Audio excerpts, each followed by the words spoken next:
Topic तो तुमने सुन के तुम्हारा दिमाग खराब हो गया, क्योंकि ये टॉपिक है ही ऐसा, इसको देख के सब परेशान हो जाते हैं, किसी से नहीं होता। तो आज इस वीडियो देखने के बाद, ये वीडियो देखने के बाद, कुछ मिनटों के बाद तुम्हें इसमें कॉन्फिडेंस फील होगा। चलो देखते हैं इसमें क्या है। सबसे पहले ये क्या है, EMR थ्योरी, इलेक्ट्रोमैग्नेटिक रेडिएशन। अच्छा, रेडिएशन क्या होती है, पूरे बेसिक्स पढ़ेंगे। रेडिएशन क्या होती है, व्हाट इज रेडिएशन? तो radiation is nothing but emission और transmission of energy in the form of waves. ठीक है, लिख लेते हैं इसे, एमिशन और transfer of energy in the form of wave, ये तुम्हारी रेडिएशन होती है। ठीक है, अच्छा, according to this theory, according to Maxwell's EMR theory, हम क्या कह सकते हैं कि EM radiation, electromagnetic radiations are associated with both electric and magnetic field. अच्छा, पहले इसको देखने कि इसमें हुआ क्या था। इनका कहना है कि मान लो हम 3 एक्सिस लेते हैं इस तरह से, Y axis, X axis and Z axis. ठीक है, ये जेड एक्सिस है, ये एक्स एक्सिस है, ये वाई एक्सिस है। तो अगर ये तुम्हारी इलेक्ट्रिक फील्ड है, ठीक है, ये तुम्हारी मैग्नेटिक फील्ड है इस तरफ, तो जो तुम्हारा इलेक्ट्रोमैग्नेटिक रेडिएशन है, मान लो तुम्हारी इलेक्ट्रिक फील्ड रेड कलर से बनाई है, ठीक है, तो ये होगी यू वाई में, और तुम्हारी ये बनाई है ब्लू कलर से, तो ये दोनों आपस में एक दूसरे के परपेंडिकुलर होंगी। ठीक है, ये इस तरह से,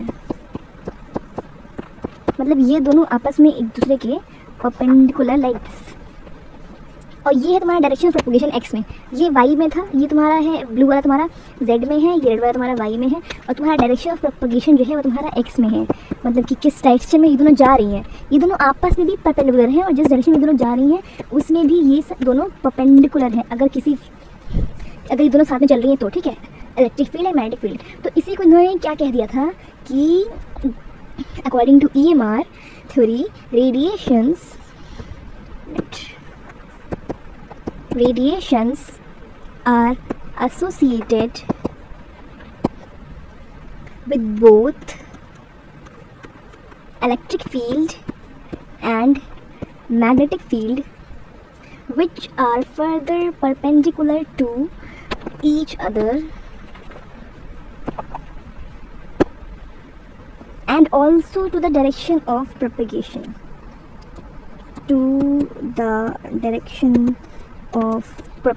जिस साइड लोग बढ़ रही हैं उस तरफ भी ये दोनों क्या होंगी, परपेंडिकुलर होंगी। ठीक है, प्रोपगेशन ऑफ वेव लिख सकते हो तुम। ठीक है, ये वेव है ना, ये दोनों वेव्स ही हैं। एक वेव चल रही है, अगर जब एक वेव चलती है तो उसके साथ में उसकी मैग्नेटिक फील्ड और उसकी इलेक्ट्रिक फील्ड भी चलते हैं, और वो दोनों आपस में परपेंडिकुलर होते हैं, और जिस डायरेक्शन में वो वेव चल रही है उस डायरेक्शन से भी परपेंडिकुलर होते हैं। तो इसकी कैरेक्टरिस्टिक्स क्या थे, कैरेक्टरिस्टिक्स ऑफ EM वेव्स, ठीक है, चलो देखते हैं।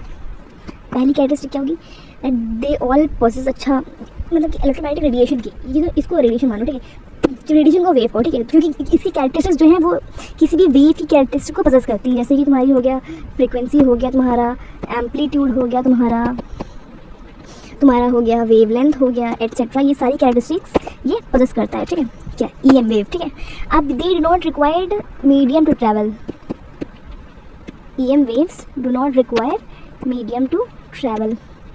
ठीक है, तो क्योंकि ये स्ट्रेट लाइन में ट्रैवल करती हैं, मतलब क्योंकि नहीं, मतलब ये करती हैं स्ट्रेट लाइन में ट्रैवल करती हैं। ठीक है, नेक्स्ट इज योर लाइक, अब डिफरेंट EM वेव की क्या होगा, डिफरेंट अगर EM वेव हैं, EM waves may have, ठीक है, may have what is happening to it, different frequencies, different EM waves की डिफरेंट फ्रीक्वेंसीज होंगी या डिफरेंट वेवलेंथ होंगी, but there velocity is same. इनकी वेलोसिटी क्या है, देयर वेलोसिटी इज सेम, जो कि क्या है, सब जगह कांस्टेंट है, और वो है हमारी प्यारी सी c, मतलब कि speed of light, and that is 3 × 10⁸ metre per second. ये है इनकी वेलोसिटी। अच्छा, मान लो अगर हमने इनका मीडियम चेंज कर दिया, ठीक है, ऑन चेंजिंग मीडियम, तो क्या होगा, कुछ नहीं होगा, एक चीज़ बदलेगी, only frequency will change, sorry only frequency will remain. मुझे लगा मैं कुछ गलत लिख रही हूँ, कांस्टेंट, मतलब सिर्फ फ्रीक्वेंसी सेम रहेगी। इनका मीडियम बदलने पे इनकी स्पीड बदल सकती है, इनकी वेवलेंथ बदल सकती है, बट इनकी जो फ्रीक्वेंसी होगी वो तुम्हारी सेम रहेगी। तो नेक्स्ट वीडियो में हम लोग ये इसकी जो प्रॉपर्टीज़ है वेव की, फ्रीक्वेंसी, एम्पलीट्यूड, वेवलेंथ एक्सेट्रा, ये हम पढ़ेंगे। तो आज की वीडियो में आई होप तुम्हें समझ में आ गया होगा मैक्सवेल ई मैथ थ्योरी एक्चुअल में क्या कह रही थी। अगर तुम्हें नहीं समझ में आया तो प्लीज़ मुझे कमेंट बताओ, मैं एक बार फिर से तुम्हें बता दूँगी। यदि कोई भी डाउट है तो मुझे बताओ, मैं तुम्हें उसके लिए अलग से, मुझे नहीं अगर पता होगा तो मैं कहीं और से पता करके, वैसे तो मुझे पता होगा, आई होप मैं बता दूँगी। ठीक है, okay, thank you so much.